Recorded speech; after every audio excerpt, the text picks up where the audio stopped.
Stranger Stories.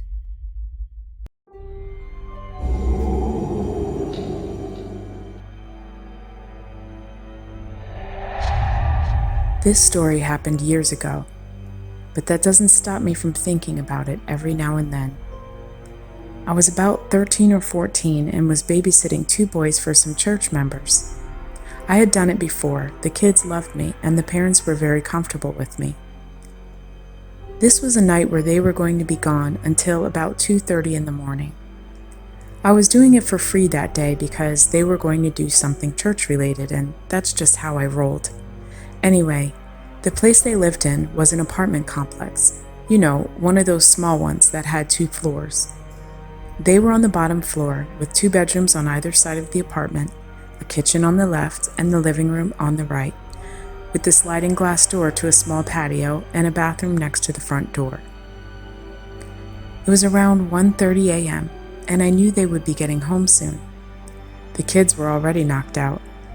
I grabbed a couple of DVDs to watch to make the night go quicker.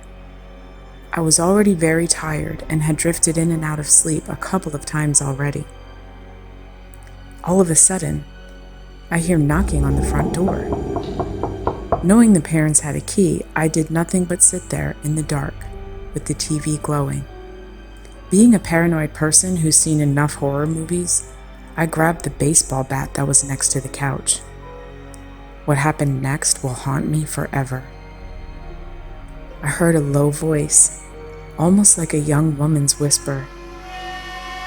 "Oh dear, that won't help you." My heart stopped. I realized the patio door didn't have the blinds shut. My eyes shift slowly to the door, and I see someone on the patio staring right at me.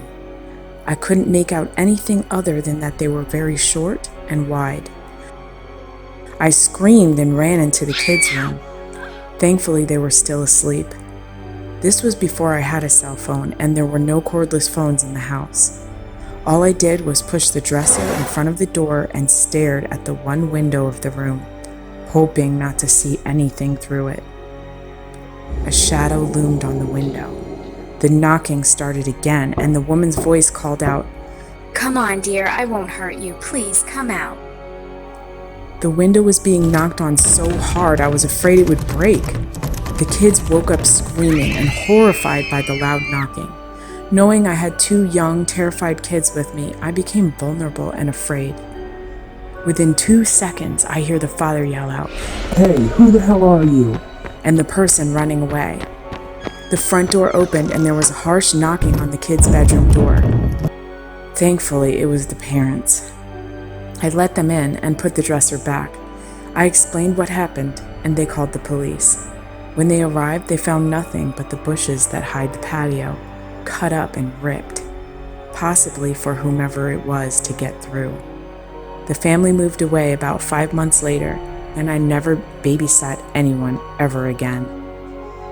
I know the woman was long gone, but to this day, every time I hear a knock, a chill runs through me.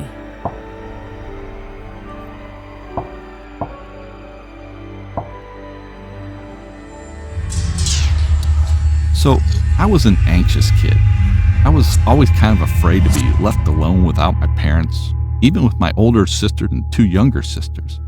I just sort of always had this feeling that something bad was going to happen. One of the scariest nights of my childhood happened when I was about 14 years old, and my parents went out with a few friends for a couple of hours. I had that bad feeling that I always get when they leave, and begged my parents not to go.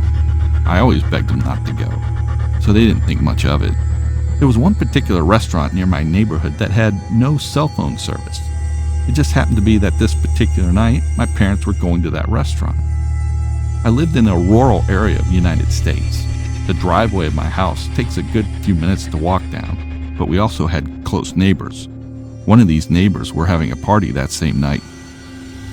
My older sister was babysitting and had a friend over to help her pass the time. All 3 of my sisters and her friend were watching Titanic.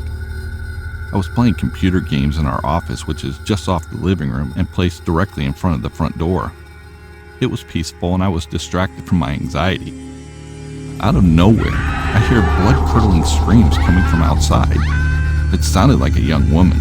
She was screaming for help and for someone to come outside. She was relentless. My sister, knowing better than to open the door, grabbed all of us, a pellet gun, and locked us all in the bathroom. The woman continued to scream the most awful, horrific scream you can imagine. We called my parents over and over again, but the calls never went through. We called 911 and told them what was happening. I knew that eventually my mom would go outside the restaurant to check her phone just in case. Waiting while locked in the bathroom as the screams were closing in on our front door seemed like forever. We sat in dead silence. All I could hear were the woman's petrifying screams over the soundtrack of Titanic. The whole situation was extremely eerie. Some time passes and we heard the sirens flying down our road. The woman must have heard them too because the screaming stopped. Our parents arrived at the same time the police did.